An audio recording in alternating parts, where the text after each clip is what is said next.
Première habitude, c'est d'aller à la salle de musculation. Première habitude qui va te permettre de trouver une copine. Alors attention, je te dis pas ça parce que tu vas me dire, wow, Samy, c'est bon, on me l'a rabâché 50 000 fois, la musculation, machin, machin. Mais en fait, pourquoi on te le rabâche, la musculation? Parce qu'en fait, c'est littéralement un des cheat codes de la vie. Je sais pas si tu as joué aux jeux vidéo, moi j'étais un ancien geek à l'époque, j'ai passé mes journées sur les jeux vidéo. Et en fait, il y a des cheat codes dans les jeux vidéo. Donc c'est des codes de triche qui vont te permettre en fait, d'être super fort et par exemple d'avoir argent illimité sur un jeu comme GTA, d'avoir le Pokémon que tu veux au niveau que tu veux dans Pokémon avec l'Action Replay à l'époque. Et en fait, c'est ça. Et tu as des cheat codes. Et dans la vie, c'est pareil. Tu as certaines choses que tu vas pouvoir faire et qui, en tant qu'homme, vont t'apporter énormément de bénéfices. Et la musculation en fait partie. C'est un cheat code. Et c'est pas que pour le côté, parce que tu vas me dire, oui, c'est bon, Samy, le physique, il n'y a pas que ça. Mais en fait, c'est pas que pour le côté physique. Alors oui, non seulement tu vas être musclé, donc tu vas être plus attirant physiquement, logiquement, donc tu vas être plus attirant auprès de toi-même, donc dans le miroir, bah, tu vas avoir plus confiance en toi, les femmes vont te trouver plus attirant, donc elles vont te donner plus de regards, ce qui va encore renforcer ta confiance. Mais au-delà de ça, bah, tu as plein d'autres bénéfices. Tu as le respect des hommes, tu as leur admiration, encore une fois, qui vont renforcer la confiance en toi que tu vas avoir. Tu vas moins te faire emmerder dans la rue, parce que c'est la vérité. Un mec musclé versus un mec tout skinny, il n'y a pas la même proportion de gens qui vont aller le faire chier. Moi, je peux te dire qu'il y avait un avant et un après, entre avant avec mon physique et aujourd'hui. Euh, tu as les bénéfices sur la santé, tu vas avoir une meilleure testostérone, tu vas dormir mieux, tu vas manger mieux forcément, parce que tu n'auras pas envie de gâcher tes résultats, tu auras une activité physique, donc ça va être super, ça va faire circuler le sang, ça va te faire perdre du gras peut-être potentiellement, ça va te faire prendre du muscle. Donc niveau santé, c'est incroyable, mais en plus de ça, tu as tous les côtés discipline, tu vas build une discipline parce que tu vas aller à la salle tous les jours ou plusieurs fois par semaine, tu vas être plus discipliné, tu auras un projet, tu auras un but dans la vie, tu auras un truc à faire en dehors de ton travail que tu n'aimes pas et des cours qui te font chier, tu vois. Excuse-moi, c'est le matin, j'ai un peu la voix. Ouais. Alors en fait, tu as plein de bénéfices comme ça et c'est pour ça que la musculation, pour moi, c'est le cheat code. Alors oui, c'est chiant, faut y aller, faut faire tes séances, mais concrètement, à part ça, si ce n'est pas ça, bah, en fait, ça coûte 30 balles par mois. Les gyms, il y en a partout, là, dans tous les pays que j'ai fait la Thaïlande, je suis au Paraguay, peu importe les pays que j'ai fait, il y a toujours eu une salle de musculation. Même une fois, j'ai été dans un petit village en Bulgarie qui s'appelait Slivnica, je suis resté 3 mois, j'ai réussi à trouver une salle de muscu. Alors oui, c'était une salle de muscu, si tu veux, c'était une gym pour étudiants. Genre c'était dans un lycée, une école pour les étudiants. Et on a négocié avec la meuf, on lui a donné un petit billet de 20 euros et on lui a dit, bah vas-y, on s'entraîne avec les étudiants. Comme ça, on a pu faire quand même la muscu avec mon pote. Mais du coup, voilà, juste pour te dire que les gyms, il y en a partout. La seule chose qui te bloque, c'est toi. Et concrètement, mec, il y a tellement de bénéfices par rapport au coût que ça te demande. Parce que c'est quoi le coût? Comme je t'ai dit, 30 balles une gym, bah je suis désolé, 30 balles c'est que dalle. À côté, ouais, faut y aller, faut soulever les charges et tout, mais c'est quoi? C'est 1 heure dans la semaine, 3 fois par semaine, si t'as vraiment pas envie de te faire chier. Allez, 4 fois. On va aller, disons 2 heures pour le temps de trajet et le temps de prendre ta douche et tout. Et en fait, juste ça, je suis désolé, il y a trop de bénéfices. En plus de ça, tu vas moins te branler parce que du coup, tu auras moins le temps de rester chez toi. Tu vas être dans une dynamique de dev perso. En fait, il y a beaucoup trop de bénéfices. Donc vraiment, fais de la musculation. Si tu veux attirer les femmes, fais de la musculation. Si tu veux améliorer ta vie en général, fais de la musculation. Et la musculation, plus qu'un autre sport, parce que la musculation, il y a tous ces bénéfices que les autres sports n'offrent pas. Il y a le bénéfice vraiment visuel qui vraiment va changer ta vie avec la musculation et qui a changé la mienne. Okay, donc ça, c'est la première habitude. La deuxième habitude, c'est de compter tes calories. Alors là, pourquoi je te dis de compter tes calories? Parce qu'à l'époque, je faisais du coaching, je coachais des mecs en musculation. D'ailleurs, il y a encore quelques gars que j'aide actuellement. Et en fait, le plus gros truc que je voyais quand j'allais en appel avec les mecs, ils me disaient putain, Samy, je suis en surpoids, ça fait des années, je sais pas comment perdre ma bedaine, je sais pas comment perdre mon ventre. Ou alors, t'avais des mecs qui me disaient, ah, Samy, je suis tout skinny, je sais pas comment gagner du poids, comment gagner du muscle. En fait, c'est tout simple. C'est des mathématiques. Mais de base, hein, c'est vraiment pas, c'est pas des équations, c'est pas des différentiels, c'est des mathématiques de base.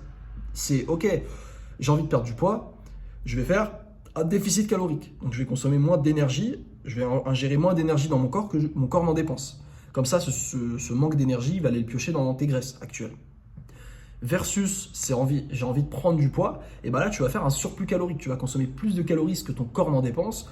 Tu combines ça avec la musculation, et du coup, les calories que tu auras en plus, ton corps, il va les prendre, et il va les mettre dans les muscles, en fait. Il va les mettre pour bulle ta masse musculaire, ce qui va te donner, en fait, te faire monter en poids. Et en fait, c'est juste ça. Et c'est pour ça que moi, chaque fois que j'avais un mec en appel qui me disait, Samy, ça fait des années que je suis en surpoids, je sais pas comment perdre ma bedaine, ma femme veut plus de moi, veut plus baiser, là, les femmes dans la rue, j'ai pas confiance en moi parce que j'ai cette bedaine, je me dis, mais c'est un problème, tu peux le régler en 2 minutes, en fait. Tu comptes juste tes calories, il faut juste traquer. Et je sais, c'est chiant, je sais qu'on n'a pas envie, voilà, c'est là, faut être là, compter et tout. Les gens vont te prendre pour un fou, mais c'est la meilleure habitude que j'ai gagnée. Parce qu'en fait, tu apprends, en fait, tu apprends à gérer ton taux de body fat. Genre, moi, aujourd'hui, maintenant, j'ai fait plein de prises de masse, plusieurs sèches. Par exemple, en 2022, j'ai démarré ma première prise de masse. À cette époque-là, j'étais à 65 kg, 66. Et dans l'espace d'un an, je suis monté à 76. Et sans aucun problème, en fait. J'ai pas eu le problème, j'arrive pas à grossir. J'ai toujours réussi à grossir. Et chaque fois que je stagnais, je me disais, bah, faut juste augmenter mes calories. Et j'ai augmenté mes calories, et bam, j'ai repris, tu vois. Pareil pour la perte de gras, quand j'étais en 2023, j'ai fini ma prise de masse, qui d'ailleurs était totalement ratée et dégueulasse. Mais j'ai fini ma prise de masse, je me suis dit, ok, maintenant je veux sécher. Donc j'ai séché, j'ai encore une fois compté mes calories, et en l'espace d'une année, je suis redescendu à 63. Et tout ça sans aucun problème, alors qu'il y a plein d'hommes, ils sont là, ouais Samy, je galère à prendre du poids, je galère à perdre. En fait non, c'est juste compter ses calories. Putain, tu comptes juste tes calories, tu traques juste tes calories pendant un an, pendant tous les jours. Mais mec, en fait, après, c'est fini en fait. Et du coup, moi, j'ai cette connaissance de mon corps, je sais que maintenant, j'ai plus peur de prendre du poids parce que je sais que je peux perdre quand je veux. Et j'ai plus peur de perdre du poids parce que je sais que je peux reprendre quand je veux. Là, actuellement, je suis en prise de masse, donc l'année dernière, c'était en septembre, j'étais en Argentine. Octobre-septembre, j'étais à 63 kilos. Là, je suis remonté, je suis à 69 bientôt. Sans aucun problème, encore une fois. J'ai juste mangé plus. J'ai juste compté mes calories. Et du coup, compter tes calories, ça te donne la certitude qu'en fait, tu n'auras plus jamais le problème d'être obèse ou du surpoids, je ne sais quoi, parce que c'est un skill que tu as à vie, en fait. Et du coup, si toi, aujourd'hui, tu n'es pas satisfait de ton physique, ça ne te donne pas confiance en toi, tu n'oses pas aller vers les femmes, etc., parce que tu es tout gras, parce que tu es comme ça, bah en fait, il faut juste compter tes calories et c'est ça qui va te permettre d'atteindre ton objectif. C'est juste ça. Et en fait, tu vas aussi apprendre à voir les aliments différemment. Tu vas plus voir les aliments pour leur goût, pour ce qu'ils sont, pour le plaisir que tu as à les manger, mais plus pour leurs calories. Et tu vas voir que tu vas mieux manger parce qu'en fait, moi maintenant, quand tu me montres un paquet d'Oreo, je vais voir le paquet, je vais me dire, il y a 800 calories dans le paquet. 800 calories, je peux avoir une belle assiette de riz avec du poulet, de la sauce tomate et tout, un truc hyper bon. Je vais prendre l'assiette de riz, tu vois. Et ça, c'est un truc que les gens n'ont pas forcément quand ils comptent pas leurs calories, quand ils ne comprennent pas ça. Donc ça, c'est la deuxième habitude qu'il faut que tu acquières, qu'il faut au moins que tu maîtrises, quitte à ne pas la faire à vie, d'accord. À un moment donné, tu n'auras plus besoin de le faire, mais au moins une période de quelques mois, le temps d'atteindre ton objectif, compte tes calories. Je t'assure que cette habitude va changer ta vie. Troisième habitude, donc là, on va rentrer plus dans des habitudes qui vont te permettre d'attirer les femmes, on va dire, c'est d'avoir un projet, c'est d'avoir un objectif. Parce qu'en fait, le problème que beaucoup d'hommes ont qui veulent trouver une copine, etc., et même moi je l'ai vécu, c'est de faire de ton objectif principal les meufs. De faire de ton activité principale chasser les meufs, la quête des meufs, ne penser qu'à ça. Et en fait, le problème, c'est que ça va totalement en désaccord avec ce que les femmes recherchent. Parce que les femmes, ce qu'elles veulent et ce qu'elles respectent chez un homme, c'est un homme qui priorise ses objectifs, à lui, sa purpose, son but, sa mission, à elle. En fait, la meuf, elle veut pas être première dans ton esprit, contrairement à ce qu'on pense en regardant tous les films d'Hollywood, on a été matrixé, je te le dis clairement, je suis le premier, avec le mec, tu sais qui est là, oh mon amour, je pense qu'à toi, etc. Et la meuf, elle est hyper contente. Mais en fait, c'est pas comme ça que ça marche. Les meufs, elles veulent que tu aies ta mission, tes objectifs, ta purpose, ton but d'homme masculin, d'accord, et qu'elle passe ensuite. Et moi, ma meuf, je te le dis, je l'ai vu avec ma meuf, je fais toujours passer le travail avant elle. Je fais passer le travail avant elle, je fais passer la muscu avant elle. Des fois, elle est là, elle a envie qu'on fasse des trucs ensemble. Je lui dis non, il y a muscu après. J'ai muscu avant, on fera après. Parce que je sais que si je baise avant la muscu, j'aurai plus d'énergie. Pareil, quand je bosse le matin, si j'ai un truc important à faire, je vais pas dire ah bah chérie, vas-y on sort, je passe du temps avec toi et tout. Non, je vais passer 3 heures à bosser sur mon ordi. Et en fait, ce qui est drôle, c'est que ma meuf le respecte et elle admire ce truc-là chez moi. Contrairement à ce que beaucoup de gens pensent. Et beaucoup de mecs, ils pensent non, il faut être sur les meufs en priorité, etc. Donc pour ça, pour appliquer ce conseil-là, c'est très simple, il faut que tu aies un objectif. Il faut que tu aies un petit projet. Et le meilleur side project que tu puisses avoir aujourd'hui, franchement, c'est d'essayer de faire un revenu en ligne en lançant ton business. D'accord ? C'est le meilleur side project. Parce que lancer un business, comme je t'ai dit, derrière, tu vas réussir à faire un revenu, d'accord ? Donc de 2 000, 3 000 euros, voire même plus, tu vois, c'est ça qui est bien, il n'y a pas de cap. Et en plus de ça, ce revenu, tu vas le faire en étant en ligne depuis ton ordinateur, là, ce qui va te permettre de voyager, ce qui va te permettre de plus avoir de patron, de te lever à l'heure que tu veux, de plus prendre les transports dégueulasses tous les matins, de plus être avec tes collègues de Mongoliens, là, que tu n'as plus envie de fréquenter. Non, tu pourras être libre, tu pourras faire des choses. Comme moi, là, je suis allé vivre au Paraguay, j'ai fait quasiment le tour du monde, j'ai fait plein de pays, comme je t'avais expliqué juste avant. Ça, c'est parce que j'ai un revenu en ligne. Donc là, ça peut être un premier projet que tu peux lancer. Et là, si tu n'as pas d'idée de projet à lancer, moi, je te conseille le meilleur business aujourd'hui que tu peux lancer, c'est une chaîne YouTube, un business à partir de ta chaîne YouTube. YouTube, mec, c'est un truc de malade. Aujourd'hui, il y a une opportunité. Tu peux prendre ton téléphone, là, faire une vidéo, et derrière, tu peux faire une vente et de l'argent. Je sais pas si tu te rends compte de l'opportunité de malade. Et ça, évidemment, bon, tu peux partir tout seul comme moi j'ai fait, ça m'a pris des années avant de percer sur YouTube avec ma chaîne principale, mais ça peut aller beaucoup plus vite si tu te fais accompagner. Donc si toi, tu as envie de monter un business avec ta chaîne YouTube, si tu veux, dans le lien en description, tu as YouTube Auto, tu as un petit challenge totalement gratuit que te fait mon pote Valentin, donc qui est justement lui YouTuber et qui a beaucoup plus d'XP que moi, beaucoup plus de compétences. Le gars, je l'ai vu, je l'ai rencontré ici à Asunción. J'ai été chez lui, le gars, il a une piscine, il vit dans des villas, dans des apparts de malades mentaux, donc il a un niveau encore au-dessus de moi, tu vois. Et lui, vraiment, c'est un expert de YouTube. Donc si toi, tu as envie de build ta chaîne YouTube, de te lancer, de lancer ton business, de la monétiser, parce que c'est aussi très important, faire des vidéos, ça suffit pas, il faut savoir monétiser aussi, bah lui, il t'apprend tout ça. Donc tu cliques sur la description, YouTube Auto, tu participes au challenge, totalement gratuit, tu prends la valeur, et puis ensuite, tu décides si tu veux te faire accompagner ou pas. Mais en tout cas, moi, ce que je te conseille vraiment, c'est de démarrer un side business, de démarrer ce projet. Moi, je te conseille chaîne YouTube parce que c'est le plus simple, mais il faut vraiment que tu aies ce projet qui soit OK, c'est mon but numéro 1. Après, j'ai mon travail, parce que si toi, par exemple, tu as un job de salarié aujourd'hui. Et après, numéro 3, j'ai ma meuf. Mais la meuf ne peut pas passer en premier. Et tu ne peux pas faire de ton objectif la quête des meufs. D'accord? Il faut toujours que tu aies un truc au-dessus parce que sinon, ça ne va pas le faire. Et les meufs vont être totalement repoussées par toi et tu vas agir de manière totalement éclatée, tu ne seras pas masculin. Quatrième habitude. Donc, OK, maintenant, on a géré. Donc là, physiquement, tu es plus attirant. Numéro 3, tu as un projet, c'est bien. La quatrième habitude, c'est self-care. Ça paraît con, mais en fait, c'est prendre soin de soi au quotidien.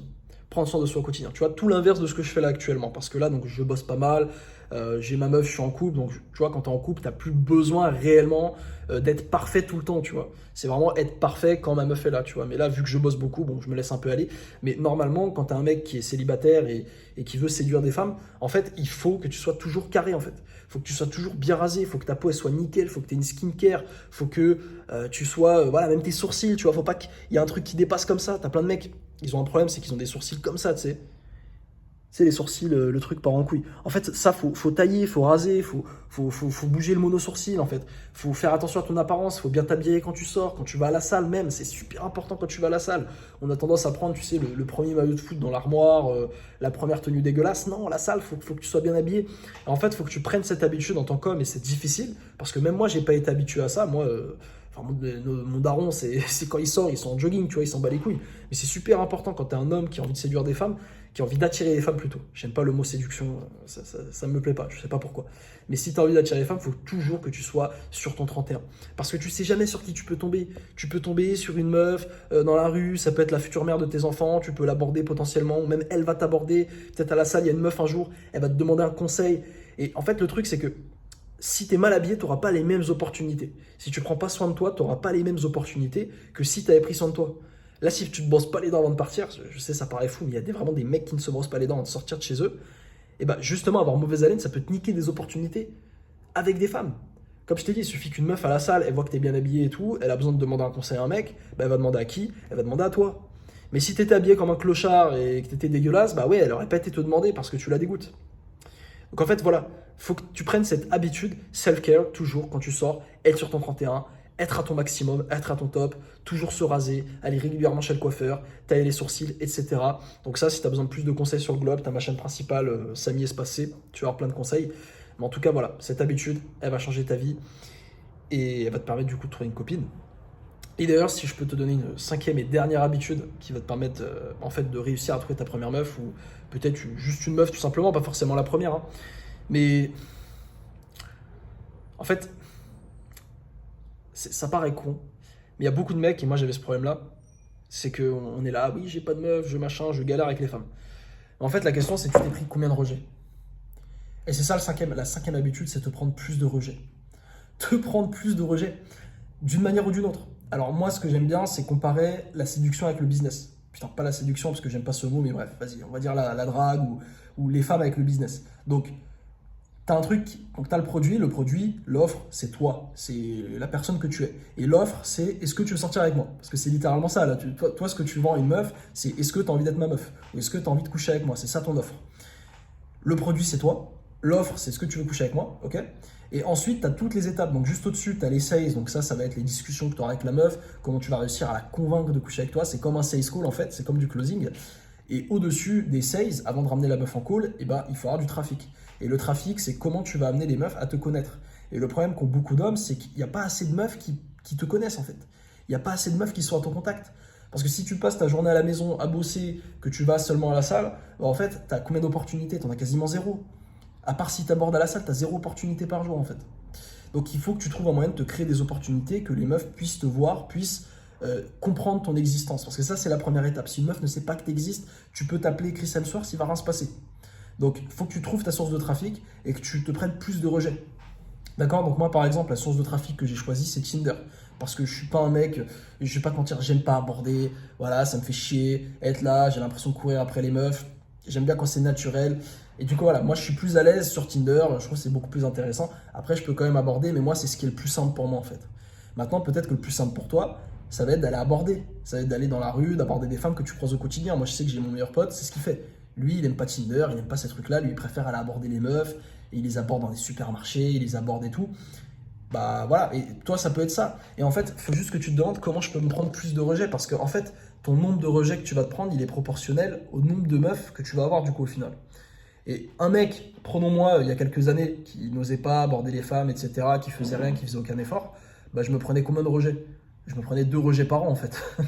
C'est pas assez. Là, ces derniers mois, là, donc j'ai commencé à me faire un peu plaisir, vu que là je suis arrivé à Assumption, j'ai un peu relâché, tu vois, le boulot et tout, pour me faire un peu plus kiffer avec les meufs, tout ça. Et je peux te dire que j'ai pris beaucoup de rejets. J'ai pris des dizaines, voire même des centaines de rejets. Mais derrière, bah, j'ai eu beaucoup plus de dates. Et j'ai eu beaucoup plus de meufs avec qui j'ai concrétisé. Et du coup, j'ai trouvé ma meuf, là, je me suis posé tranquillement, tu vois. Mais faut vraiment que tu te prennes plus de rejets, en fait. Et il y a beaucoup de mecs qui s'étonnent. Putain, Samy, je suis là, je suis musclé, j'ai fait le boulot, je bosse, putain, j'ai un business en ligne, je suis libre géographiquement, je peux voyager et tout, mais j'ai pas de meuf. Ouais, parce que tu te prends aucun rejet. Donc, il faut que tu te demandes comment je peux me prendre des rejets. Comme je t'ai dit, tu trouves ta source de trafic. Ça peut être Tinder, ça peut être même Instagram DM. Bon, je suis pas trop fan parce que c'est un peu à froid, tu vois, c'est un peu compliqué. Mais ça peut être aborder des femmes, ça peut être aller à des cours, par exemple, tu vois, tout simple. Des cours de yoga, des cours de machin, c'est beaucoup plus. Tu vois, moi, ce serait vraiment plus naturel pour moi d'aborder une fille dans un cours de cuisine ou de yoga que d'aborder une fille comme ça dans la rue, tu vois. Ça me plairait beaucoup plus et ça serait beaucoup mieux. Et d'ailleurs, c'est ce que j'ai fait, c'est comme ça que j'ai réussi à choper une Russe l'année dernière, quand j'étais en Argentine. On avait fait une sorte de sortie, tu sais, c'était avec d'autres étudiants, etc. Moi, je suis pas étudiant pour ceux qui se demandent, mais on a été avec les étudiants parce que bon, on s'est dit il y aura des étudiantes. Et justement, bah, c'est là que j'ai été hyper à l'aise parce qu'il y avait une Russe et puis bah, forcément, j'ai parlé avec elle parce qu'on était là, on faisait des visites et tout. Et en fait, c'était tellement simple, quoi. C'était tellement simple parce qu'en fait, une fois que la meuf, t'es là, t'es en face d'elle, tu lui parles, t'es dans un contexte, bah, c'est super facile. Il suffit que la meuf, tu lui plaises physiquement, que tu sois pas un gros mongolien, que tu sois un mec un minimum intéressant, un minimum drôle. Et après, c'est emballé, c'est dans la boîte. Genre là, moi je sais, je suis vraiment arrivé au stade aujourd'hui et toi aussi tu vas y arriver si tu appliques les conseils là. Je suis arrivé au stade où en fait une meuf, je sais que si elle est attirée par moi physiquement, je peux la ramener dans mon lit en fait. Vraiment, j'ai une certitude de 80%. Alors oui, il y aura plein de meufs et ça c'est la vie. T'as des meufs qui seront attirées, des meufs qui seront naturellement pas attirées parce que t'es pas leur style tout simplement. Tu vois, tu peux être The Rock, t'auras des meufs qui vont dire ah The Rock c'est pas mon style. Tu vois, mais en tout cas, je sais que ce pourcentage de femmes qui sont attirées par les mecs de mon type, donc les mecs, je sais pas, attirés par des mecs bruns, un peu musclés et tout, bah ces meufs-là, une fois qu'elle est attirée, bah je sais comment faire. Je sais comment faire parce que j'ai appliqué toutes ces choses. Donc frérot, voilà, c'est les 5 habitudes qu'il faut que tu aies. Il faut que tu aies, donc je te résume. Musculation, très important, d'accord? Vraiment, musculation, ça va changer ta vie. Compter tes calories, ça va te permettre de gérer ton taux de masse graisseuse, ce qui va te permettre de gérer entre tes prises de masse, de perdre du gras si tu n'es pas attirant, etc. Numéro 3, c'est d'avoir un projet, lancer un business en ligne, une chaîne YouTube par exemple, tu vois, pour vraiment commencer à faire de l'argent. YouTube Auto, directement dans la description, tu commences, tu participes au challenge, tu lances ton projet, tu lances ta chaîne YouTube. Numéro 4, c'est... Waouh, j'ai oublié le numéro 4. Numéro 4, c'était, on va dire, vas-y, le numéro 5, c'était d'aborder les meufs, de te prendre plus de rejets. Voilà, trouver un moyen de te prendre plus de rejets avec les femmes. Et le numéro 4... Ouais frérot, j'ai pas de script donc j'ai déjà oublié. C'était quoi le numéro 4? Attends. Bref, j'ai oublié, mais toi t'as pas oublié parce que t'as regardé la vidéo. Au pire, tu revois juste avant. Et je peux t'assurer frérot, si t'appliques ces 5 habitudes au quotidien pendant les 6 à 12 prochains mois, parce que c'est ça le dernier truc, allez, la 6e habitude, c'est cadeau pour ceux qui sont restés jusqu'à la fin, c'est la patience. Faut être patient les gars. Moi, j'ai tellement envie que les choses aillent vite. Je me rappelle quand je me suis remis sur le dating market ici, je voulais que ça aille vite, je voulais trouver une meuf en 3 jours, etc. Et en fait, non, parce que faut build, faut prendre le temps, faut prendre le temps de trouver c'est quoi le compte Tinder qui marche, c'est quoi le compte Insta qui marche, quel message marche, etc. Faut prendre le temps d'aborder plein de meufs. À la salle, c'est pareil, ça prend des années avant d'avoir un physique qui te fait plaisir. YouTube, c'est pareil, il faut poster plein de vidéos, même si ça va aller plus vite avec un accompagnement. Bah, dans un moment donné, il faudra poster des vidéos et tu n'auras pas de résultats. Et la sixième habitude, c'est vraiment la patience. C'est la patience, frérot, qui va t'apporter tes résultats. C'est la sixième habitude.